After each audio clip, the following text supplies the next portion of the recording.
सतगुरु की साजी निवाजी प्यारी साध संगत जी, प्यार और सत्कार से कहना धन निरंकार जी। साध संगत जी, संपूर्ण हरदेव वाणी में सतगुरु बाबा हरदेव सिंह जी महाराज इस शब्द द्वारा हमें समझा रहे हैं, मानव तन के इस जीवन की गुरु के कारण जीत है। गुरु बिना ये जन्म अमोलक यूं ही जाता बीत है। वाक्य में ही सतगुरु की कृपा के बिना इस मानव तन की कोई भी कदर नहीं होती है। जब सतगुरु की कृपा होती है तो ये मानव तन की पूजा होने लग जाती है। सतगुरु जीवन में जब आता है तो हमें जीवन जीने की कला भी सिखाता है। जीवन क्या है और मृत्यु क्या है, यह क्वेश्चन मानव के मन में बार बार उठता है। जिंदगी एक अनसुलझी पहेली है जो कभी हंसाती है तो कभी आंखों को नम करती है।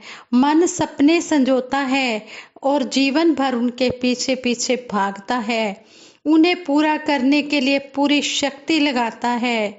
मन मेले सजाता है, इस मेले में दुख सुख भी साथ साथ होते हैं और एक दिन वह मेले से अकेला ही खामोशी से चला जाता है। पीछे मेला वैसे ही सजा रहता है। किसी एक अकेले के चले जाने से मेला बिखर नहीं जाता, उसकी चहल पहल कम नहीं हो जाती। जीवन के इस मेले की यही विलक्षणता है। जीवन की रास्ते पर चलते सभी हैं मगर इसको समझ कोई विरला ही पाता है। इंसान सोचता है कि मैंने जिंदगी से प्यार किया तो गलत क्या किया। रोते रोते आए, हंसना सीखा, हंसते हंसते जाना भी सीखने का यत्न किया, पर जाएंगे कहाँ यह नहीं जान पाया। अगर यह नहीं जाना तो मृत्यु से मित्रता निभाना सहज नहीं होगा। जीवन एक उत्सव है। कहते हैं कि जीवन एक उत्सव है। गणेश उत्सव हो या दुर्गा उत्सव, मूर्तियों का निर्माण उत्सव के पहले से ही शुरू हो जाता है। बैंड बाजे के साथ पूरा मोहल्ला जाकर प्रतिमा लाता है। एक विशेष स्थान पर विधि पूर्वक स्थापित करके पूरी पूजा उपासना आरती वंदन करता है। फिर एक दिन विसर्जन का समय आ जाता है। संसार में जिसकी स्थापना है उसका विसर्जन भी है। प्रतिमा के विसर्जन के लिए सभी इकट्ठे होते हैं। जिस धूमधाम से स्थापना की थी उसी उत्साह उल्लास से प्रतिमा को ले जाकर विसर्जित कर दिया जाता है। स्थापना से विसर्जन के बीच का जो समय है वो उत्सव है। यही घटनाक्रम जीवन का भी है। जन्म होता है, सुख दुख उतार चढ़ाव आते हैं और एक दिन मृत्यु आ जाती है। जिन्होंने सतगुरु से जीवन का उद्देश्य, इसका अर्थ समझ लिया है, वो तो कह उठते हैं, अब तो जाएं चढ़े सिंहासन, मिलबो सारंग पानी, राम कबीरा एक भय हैं, कोई ना सके पहचानी। जो जिंदगी के मेले में इसकी घुमावदार गलियों में भटकते रह गए, उनके लिए मृत्यु महाकाल है। माली को बगीचे में आते देख कलियों में आपस में बातचीत होने लगी। माली फूलों को तोड़ कर ले गया पर कलियों को नहीं तोड़ा। कल कलियों की बारी होगी। उनका जन्म तोड़ लिए जाने या सूख कर नष्ट हो जाने के लिए ही हुआ है। शरीर की यात्रा भी ऐसे ही एक दिन नष्ट हो जाने के विधान के अधीन है। छोटा सा शिशु, छोटा सा बच्चा पालने में लेटा है। वह कभी हंसता है तो कभी रोता है। अभी उसके अंदर पहचानने समझने की समझ विकसित नहीं हुई है। जीवन आगे बढ़ता है। वह शिशु से बालक, युवा और फिर वृद्ध होने की यात्रा तय करता है। इस दौरान वह हजारों अनुभवों, दुख सुख खुशी, गमी, लाभ, हानि, यश, अपयश से गुजरता है, उसके जीवन में बहुत कुछ घटित होता है।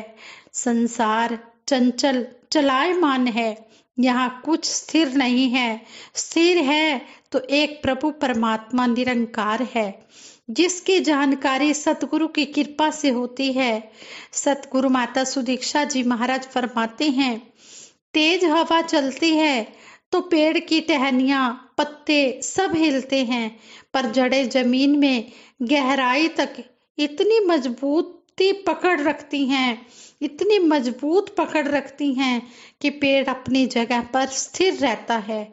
ऐसे ही यह अचल, अडोल, स्थिर परम सत्ता निरंकार जिसके जीवन में आ गया, उसका जीवन नष्ट होने से बच गया, उसका जीवन स्थिर रहता है, फिर वो डावाडोल नहीं होता है, उसकी मृत्यु नहीं होती है, वह अमर हो जाता है, वह मुक्ति को प्राप्त कर लेता है, वह बार बार जन्मने मरने की पीड़ा से मुक्त हो जाता है, वह जीवन बाजी जीत जाता है। सतगुरु की कृपा और भगत के समर्पण से ही यह सुयोग बनता है। फलस्वरूप जीवन एक उत्सव बन जाता है। जब सतगुरु की कृपा होती है, सेवा, सिमरन, सत्संग मिलता है, तो जीवन और मृत्यु के बीच का जो समय है वो एक उत्सव बन जाता है।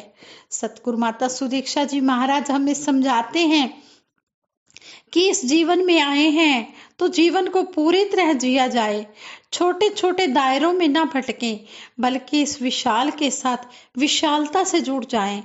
जिस दातार ने सब कुछ दिया है, सबसे पहले इस दातार को जाने, इसकी दी हुई वस्तुओं के साथ भी जुड़ाव इस तरह का हो कि यह सब चीजें वरदायिनी बन जाएं। संतों के संदेश जीवन संवारने वाले होते हैं। वो संदेश चाहे किसी भी भाषा में हो, उन्हें जब अपने जीवन में आध्यात्मिकता के साथ जोड़ लेते हैं तो वह जीवन वरदान बन जाता है। फिर जीवन सिर्फ अपने स्वार्थ और जरूरतों के लिए ही नहीं जिया जाता, फिर ये हर एक के काम आता है। कोशिश करें हमारे मन में प्यार ही प्यार हो और हर समय यही कोशिश हो कि हमारे जानकारों और घर, समाज, परिवार तक ही नहीं बल्कि पूरे विश्व तक यह प्यार पहुंचे। अंतर मन में हर एक के लिए मानवता वाला भाव ही हो, हर एक को प्यार सत्कार देते हुए हर एक की सेवा की जाए।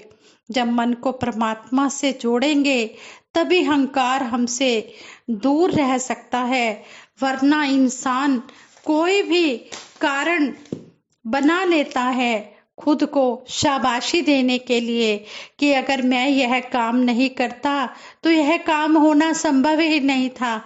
हमें अगर कोई काम करने की शक्ति मालिक ने बख्शी है तो इस निरंकार दातार ने ही बख्शी है, और जो बख्शी है हमें शक्ति, तो हम इस शक्ति का सतगुरु की कृपा के साथ यूज करते चले जाएं।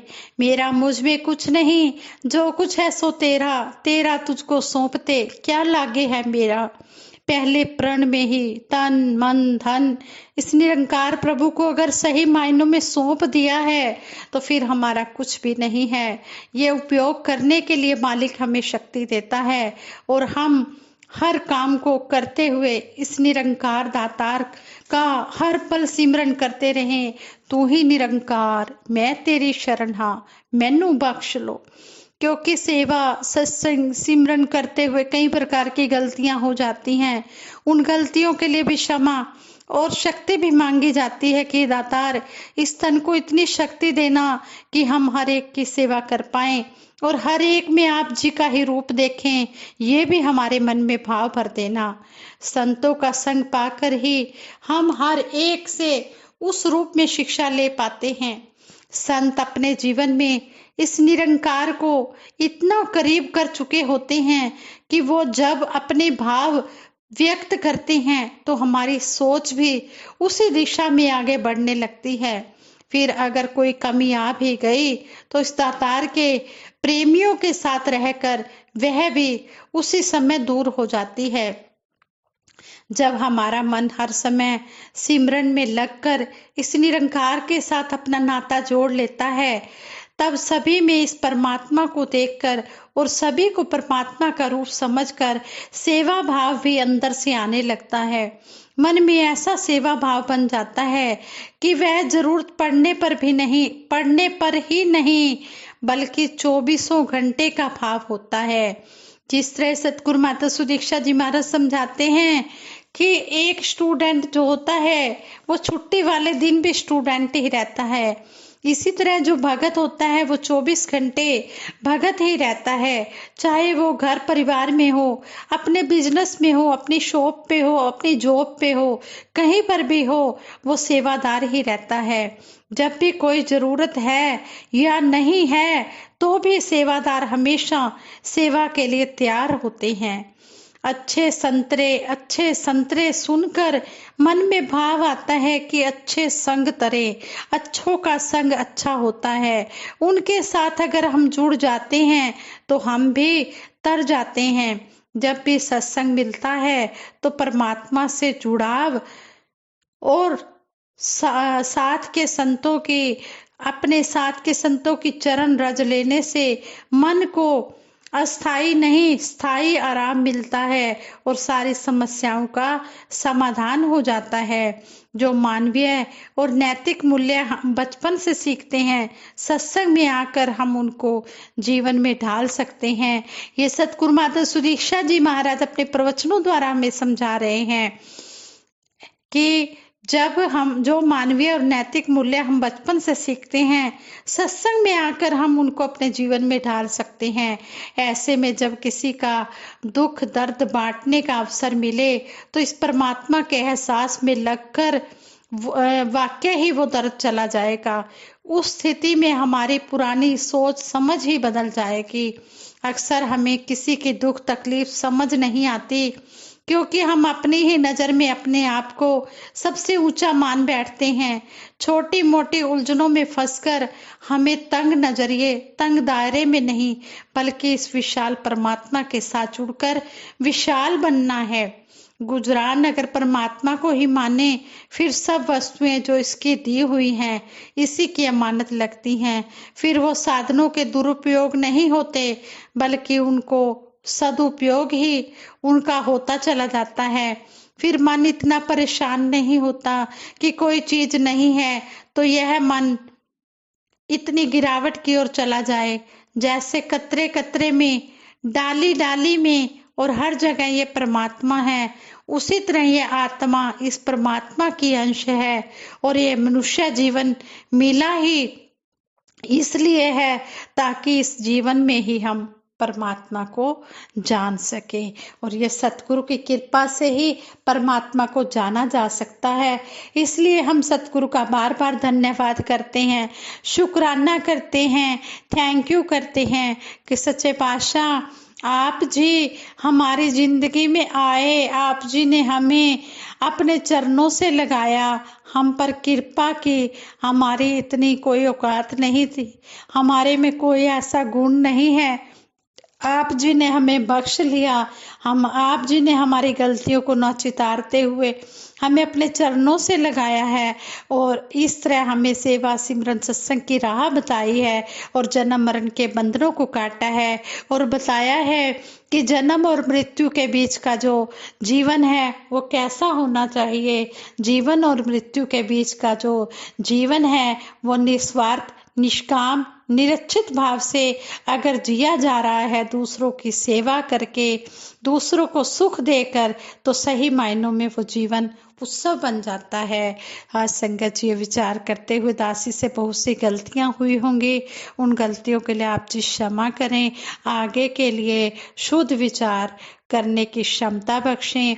दासी सबके भले की कामना करते हुए, सभी के लिए सुख मांगते हुए यही अरदास करती है। सिमरन करवाएगी आप जी, सिमरन में साथ देना। तू ही निरंकार मैं तेरी शरण हाँ, मैनू बख्श लो। तू ही निरंकार मैं तेरी शरण हाँ, मैनू बख्श लो। ਤੂੰ ਹੀ ਨਿਰੰਕਾਰ, ਮੈਂ ਤੇਰੀ ਸ਼ਰਨ ਹਾਂ, ਮੈਨੂੰ ਬਖਸ਼ ਲੋ। ਬੋਲੀਏ ਸਤਿਗੁਰੂ ਮਾਤਾ ਸੁਦੀਕਸ਼ਾ ਸਵਿੰਦਰ ਹਰਦੇਵ ਜੀ ਮਹਾਰਾਜ ਕੀ ਜੈ। निरंकारी राजमाता गुरु बचन अवतार की जय। साध संगत जी प्रेम से कहना धन निरंकार जी।